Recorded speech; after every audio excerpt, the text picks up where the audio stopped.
The consumption plugin within MyEyedro displays the accumulated consumption data collected from sensors within a selected display group. The summary graph displays cost or consumption data for each sensor.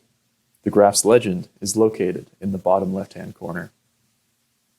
To the right is a chart detailing the minimum, maximum, average, and total consumption for each series during the configured period. Clicking the cog icon in the top right-hand corner will expand the plugin settings. The Display Data selection allows you to change which display group is being viewed. The Date Picker lets you choose the date up to which electrical consumption or cost data will be displayed.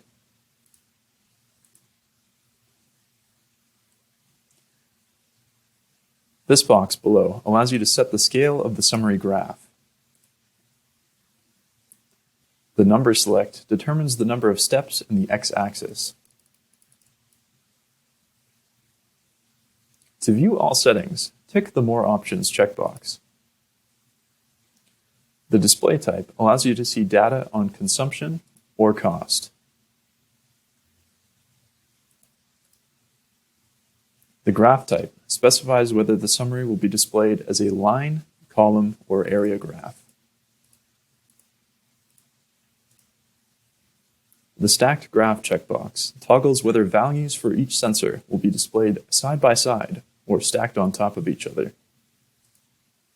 The Aggregate Graph checkbox toggles whether data from each sensor should be displayed as one display group or in separate sensors.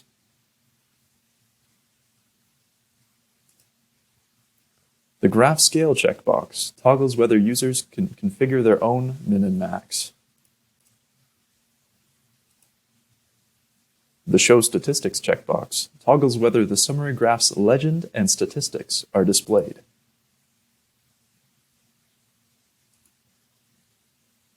Thank you for watching. Please stay tuned for the next plugin overview video.